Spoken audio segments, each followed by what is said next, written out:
12 мартта Бишкектин Ленин райондук сотунда активист Автандил Жоробековдун иши боюнча соттук отурум өттү. 24 KG басылмасынын маалыматына ылайык, сот отурумуна лингвист, эксперт Нурлан Сакбаев катышып, Жоробековдун иши боюнча жасаган экспертизасынын корутундусун окуган. Ал активисттин митингге үндөө боюнча сөз айтканды билдирип, бирок кайра соттогу стенограмманы эмес, башка видеону анализдеп алганын билдирген. Тергөө мага видеонун стенограммасын берди. Мен өзүмдай видеону изилдеп чыктым. Бирок азыр тынч жыйын тууралуу бул сөздөр кайдан чыкканын түшүнбөйм. Мен анализ жасадым. Бул видеонун негизинде башкача таянак чыгарат элем. Отурум учурунда Автандил Жоробековдун адвокаты Нурсултан Жаныбеков лингвист эксперт Нурлан Сакбаевдин үстүнөн арыз жаза турганын билдирди. Адвокат өз чечимин анын кийинки жакталуучуларына адаштыруучу жана кызыктар бүтүмдөр чыгарылышын каалабай тургандыгы менен түшүндүрдү. Бул айтууга эң башкы себеби бул ошол биздин сот отурумда Автандил Жоробековдун сот отурумуна катышкан эксперт кээ бир ошол өзүнүн корутундуларын кагаз түрүндө жазган корутундусу менен ооз-эки түрүндө өзү ошо түшүндүрмө бергендерди мындай дал келбей жатты да. Анан дал келбей мен бир нече мыйзамдардын талаптарын сактабай ошолорду бузуу жолу менен чыгаргандык айтып эскертсем, биз ушундай жол менен эле чыгарабыз деп өзүнүн кандайдыр бир кызыктар экенин көрсөтүп койду да. Себеби дегенде биз Кыргызстандын кылмыш жаза процесстик кодексинин 56-беренесинде эксперт деген бул кандайдыр бир кылмыш ишке кызыкпаган тарап катары илимий багыттагы өзүнүн мындай түшүндүрмөсүн, өзүнүн ошол алган билимин, тажрыйбасын объективдүү жана адилеттүү, мыйзамдуу чыгарып корутундуну бериш керек эле. Бирок мен ошол мен сураган экспертти мен андай адилеттүүлүктү, объективдүүлүктү көрө алган жокмун. Ошондуктан айтууга туура келди. Бул Кыргызстанда акыркы жылдары соттогу эксперттерге айтылган алгачкы сын эмес. Акыркы жылдары Кыргызстанда кылмыш жаза кодексинин 326-327 бийликтүү күч менен басып алуу жана чакырык жасоо, 278-берене, массалык башаламандыктарды уюштуруу жана 330 кастыкты козутуу беренелери боюнча бир канча активисттер, журналисттер жана жарандар кармалган. Кармалгандардын ишин тергөө боюнча комплекстүү экспертизалар дайындалып, мындай экспертизалар кемпир-абадчылардын ишинде жарандык активисттер Ырыс Жекшиналиев, Автандил Жоробеков, Олжобай Шакир жана Жапырт кармалган 11 журналисттин ишин кароодо колдонулган. 2023 жылдын август айынан бери камакта отурган жазуучу жана публицист Олжобай Шакирдин камалышына да эксперттик корутунду себеп болгону айтылган. Экспертизада Олжобай Шакир өзүнүн баракчаларында мыйзамга баш ийбөөгө жана массалык башаламандыкка үндөгөн провокациялык маанайдагы билдирүүлөрдү тараткан деп корутунду чыгарылганы белгиленген. Укук коргоочу Азиза Абдирасулова 9 январдагы Олжобай Шакирдин кезектеги сотунан кийин экспертизанын корутундусу бир күндүн ичинде даяр болгону түшүнүксүз жагдай экенин айткан. Мамлекеттик эксперттин айткан сөздөрүнө бардыгыбыз эле күбө болдук, силер да күбө болдуңар. Ал жерде бир нерсени байкадыңарбы, байкабадыңарбы? Адвокат абдан жакшы суроо берди да. Кантип эле 22 августта берилген экен постановление. А 23-үндө силердин жоогуңар, ошо заключениеңар, жыйынтыгыңар даяр болуп калды дегенге айтып атат. Ал мына кыйтып айтты эксперт, бирок айтты. Бизде мурун бар эле даяр деп. Демек, бул Олжобай Шакирге карата мурун эле ушундай токтомдор даярдалып, токтомдор эксперттерге жөнөтүлүп, мурунтан эле ушундай жыйынтыктар даярдалып келген экен деген бул менин жеке пикирим. Жазуучунун иши боюнча соттук отурум 1-апрелде да уланып, көз карандысыз эксперт Олжобай Шакирдин камалышына түрткү болгон видео кайрылууда башаламандыкка чакырык жок экенин билдиргени маалым болду. Адвокат Акмат Алагушев Олжобай Шакирдин иши боюнча көз карандысыз эксперт коюлган 5 суроого жооп берип, жыйынтык чыгарганын билдирген. Мындай да негизи ар бир экспертиза корутундусун караш керек да. Анткени экспертиза чоң. Мамлекеттик экспертке тергөө органдарынан 3 суроо берилген да. Анан эми ага болсо мамлекеттик эксперт жооп берген жок. Анан жыйынтыгында башка нерселерди жазып койду да. Соттон болсо биз сурак кылганда биз турадык аны. эмне себептен ушундай болуп калды деп суроого жооп берген жоксуз десек, ал айтты бул баягы суроолор укуктуу суроолор. Биздин баягы эксперттик немебизге кирбейт. Ошондой берген да. Биз болсо могу альтернативдүү баягы көз карандысыз баягы экспертке өзүбүздүн баягы сурообузду бергенде биз 5 суроо койдук да. Ошолорго баягы жооп берди. Ошондуктан баягы кандайдыр бир баягы массалык баягы башаламанга чакырыктар жок деди. Кастыкты козутуу жөнүндө чакырыктар жок деди. Бийликти баягы кулатууга чакырыктар жок деп берди.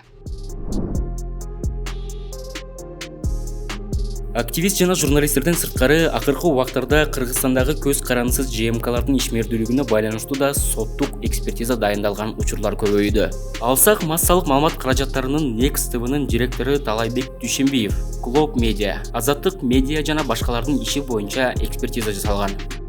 В случае разночтения текста... Да, ну, я лично не смотрела. Вот тогда, вот смотрите.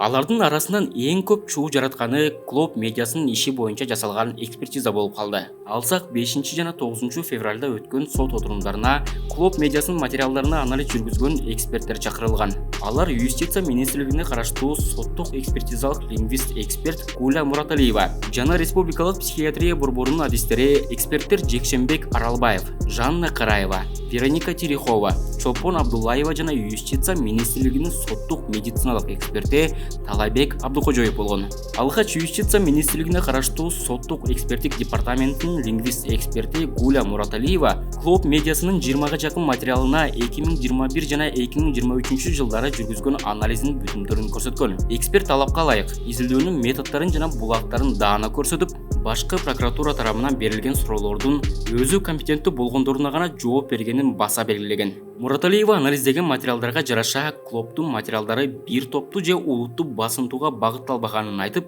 материалдар конкреттүү коммуникативдик максатка багытталганын жана таасир этүүнүн кыйыр элементтери бар экенин өз экспертизасында көрсөткөн.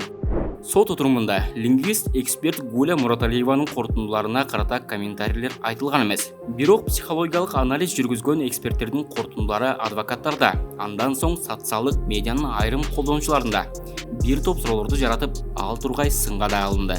Алсак, эксперт психиатр Жекшенбек Аралбаев экспертизаны жүргүзүүдө кайсы методологияны жана булактарды колдонгонун так айтып бере алган эмес. Какой именно источник вы взяли? Вот, покажите мне в вашей экспертизе источники публикации. Вот источники, литературу покажите мне, из какой литературы вы взяли.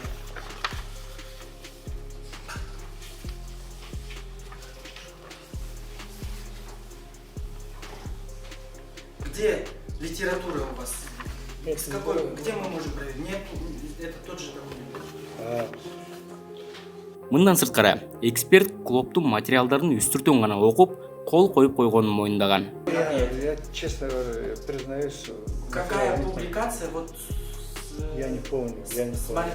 Я поверхностно прочел. Кто такой Паупер? Я просто поверхностно прочел, и то, что докладчик мне описал все это, я согласился и поэтому расписался. Экинчи эксперт психиатр Мурзакат Курманалиев да экспертиза жалпы жүргүзүлгөнүн айтып, Globe медиасынын кайсы материалдарына таянып экспертиза чыгарылганын айта алган эмес. В каких публикациях Globe? Найдем в следующий раз. Почему этого нет? Ну, я же не знал, что это вопрос. Ну, вы же Все, что необходимо, я найду в следующий раз. Он тоже ни на один вопрос не ответил, уважаемый суд. 9 февралда Globe медиасынын иши боюнча психологиялык анализ жүргүзгөн дагы 3 эксперт суралган. Алардын бири республикалык психиатрия борборунун дарыгери эксперт Жанна Караева адвокаттардын жана соттун суроолоруна жооп берип жатып, Globe порталынын макалалары боюнча бир канча адис биригип, корутунду чыгарганын жана алар жөн гана жеке тажрыйбаларына таянганын айткан. Какая методология вами использована для того, чтобы Еще раз говорю, в данном случае вопросы были общие, поэтому общие ответы, но они не общие, это наше мнение, которое мы выразили в своем заключении, основываясь на своем опыте практическом и научном. Методологию вы не использовали. Какую методологию вы хотите, чтобы я назвала? Сот отурумунда адвокаттар, эксперттер анализ жүргүзүү жана бүтүн чыгарууда Кыргыз Республикасынын эксперттер жөнүндөгү мыйзамынын 29-беренесине ылайык кайсы методологияга таянганын ачык көрсөтүшү керек экенин айтышкан. Мындан сырткары, Эксперт Кыргызстанда психикалык жактан ооруган адамдардын саны өсүп жаткандыгын билдирген. Бирок ага ЖМКлардын анын ичинде клоп медиасынын таасирин көрсөтө турган конкреттүү статистиканы көрсөткөн эмес. Насколько увеличилась популяция людей с патологией и из каких источников она берет? Ну я что, выхожу за пределы Нет, вашего хорошо. заключения? Еще раз говорю, мы не ставили перед собой цель предоставлять вам статистические сведения. Вы же Но мы сделали анализ. И действительно растет число, то есть растет число Насколько популяции увеличилось? невротических расстройств, Насколько? неврозов. В Насколько? данном случае, между прочим, и психозов тоже. Насколько увеличилась? Растет Именно из-за бредовая средства массовой симптоматика. Нет, подождите, что значит вот такого нету? Но вы понимаете, да, что таких конкретно, что связь вот этой нет. Но мы сейчас давали общее заключение. И то, что мы читали, да, и то, что мы, как вы можете не влиять на людей? Вы влияете на людей. Экинчи эксперт психолог Чолпон Абдуллаева жалпы ЖМКлардын негативдүү кабарлары ички миграциянын күчөшүнө таасир этип жаткандыгын айтып, бирок клоптун ички миграцияга үгүттөгөн материалдарын окубагандыгын айткан. Вы указываете, репортажи средств массовой информации повлияло на миграцию из приграничных территорий, в том числе Баткенской области. Это относится к этому? Но это относится к средствам массовой информации. Вот вы же к публикациям КЛОП это заключение, я же с публикацией КЛОП это заключение. Относится к КЛОПу? Ну, ваши статьи насчет приграничных я не читала, но в общем и в целом к СМИ это относится. Да. Вы не читали в части приграничных территорий, вы не знаете. Насчет этого я публикации не читала. А это кто тогда написал вот эту часть этого? Докладчик писал. Докладчик написал. Мындан сырткары психолог эксперт ЖМКлардын анын ичинде клоптун ички миграцияга кандай таасир этип жаткандыгы тууралуу статистикалык маалыматтар жок экендигин жана экспертиза жеке тажрыйбага жана билимге таянып жазылгандыгын кошумчалаган. 9 февралдагы соттук отурумда психологиялык эксперт Вероника Терехова да көрсөтмө берген. Ал экспертизанын аягында белгиленген суроолорго жооп берип жатып, маалыматтын көп болушу элде тынчсыздануу сезимин жаратарын жана светтик мамлекетте бийликти сындоого жол берилбей тургандыгын билдирген. Жесткая критика власти, СМИ. Ну это нормально? Нет, не нормально. Не нормально. Не нормально. То есть СМИ не должны критиковать власть. Нет, не должны. С каких это пор? Ну, я считаю, что в каждом светском государстве не должна быть критика, так скажем, власти. Причем тут светскость? Ну как это причем? Разве... Светская. Да. Ну а мы живем в светском государстве. Ну да, ну почему вы приводите, А почему, скажем, светское государство? Ну, Почему там, к примеру, неправовое государство? нет, а почему должны... Я считаю, что критика не должна быть властью. Тем более через призму какой-то карикатурности и так далее, искажения. Белгилей кетсек, баш мыйзамда Кыргызстан светтик мамлекет экендиги жазылган. Бул дин мамлекеттик бийликтен бөлүнгөн жана чечимдерди кабыл алууда дин таасир этпей тургандыгын билдирет. Бул соттук отурумдан кийин Бишкек шаарынын Октябрь райондук соту клоп медианы жоюу чечимин чыгарды. Аталган мекеменин редактору Айдай Иргебаева 14 февралда Арча медиага берген маегинде прокуратура клоп медианы жабуу үчүн 2022-жылы жасалган экспертизаларды колдонуп жатканын айткан. Мы знали, что что-то происходит, что там что-то изучают, что-то возбуждают, но подробностей не было в 2022 году. И вот только, получается, в этом году мы узнали, что есть эта экспертиза, мы ее прочитали. Мы ужасно смеялись, потому что там абсурдные доводы. Более того, в самой экспертизе не указано зачастую, о каких материалах идет речь, какие-то общие термины, какие-то факторы, которые вообще не касаются клопа, и это потом выяснилось на суде тоже. Иргебаева клоп медиасынын ишин кароодо психологиялык экспертиза жасалбаш керек деген жана эксперттердин айыптоосу статистикага эмес, жеке пикирге таянганын белгилеген. Конечно, здравая экспертиза, потому что должна была быть не психиатрическая экспертиза, где, как на картах того, представитель говорит, будет ли стрессовать читатель или не будет. Ну, извините, у нас инфляция в стране, у нас бедность, у нас есть преступность, у нас много разных проблем, одни решаются, другие не решаются.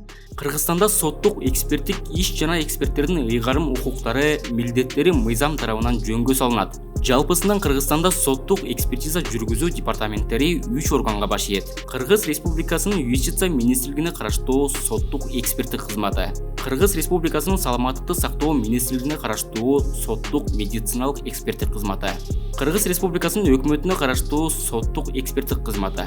Клуб медиасынын ишине байланыштуу нараазычылыктарды жараткан психологиялык экспертиза Кыргыз Республикасынын Саламаттыкты сактоо министрлигине караштуу соттук медициналык эксперттик кызматы тарабынан жүргүзүлгөн. Жаралган нараазычылыктар боюнча психологиялык психиатрия борборунун адиси, психолог эксперт Жанна Караевага байланышканыбызда комментарий берүүдөн баш тартты. Сейчас вообще нет возможности с вами говорить, и вообще интервью не даю я. Уже же говорили на суде же, почему, на что опираемся и так далее, уже же давали интервью. Ал эми Юстиция министрлигине караштуу соттук эксперттик кызматынын төрагасынын орун басары Кубан Нурланов эксперттер мыйзамга ылайык ишин так жана туура аткара турганын жана бир жактуу айыптоо туура эмес экендигин билдирди. Во-первых, по закону о судебной экспертной деятельности эксперт не может добровольно собирать материалы. Да? Эксперт работает с теми материалами, которые представляет орган, назначивший экспертизу. Вот. Так как вот вы задали сейчас вопрос относительно последних закрытий активистов и так далее, это согласно представленным материалам. Следствие либо суд какие материалы предоставляет, согласно данных материалов проводится экспертиза. Вот. Насчет относительно вашего вопроса, сырые экспертизы. Экспертиза никогда не бывает сырой, в зависимости от представленных материалов. Зачастую представляют одни материалы, потом в рамках разбирательства появляются дополнительные материалы. Из-за этого начинают говорить, что экспертиза проведена была сырая. Нет, экспертиза всегда проводится качественно, в связи с тем, что согласно представленных документов. Какие материалы предоставляются, по тем материалам экспертиза делается. Здесь сказать, что сырая экспертиза, это тяжело. Кубан Нурланов эксперттер туура эмес экспертиза чыгара турган болсо, кылмыш жоопкерчилигине тартыларын, ошондуктан эксперттер бул багытта кылдат иш алып барышарын билдирди. У нас согласно законодательству получается,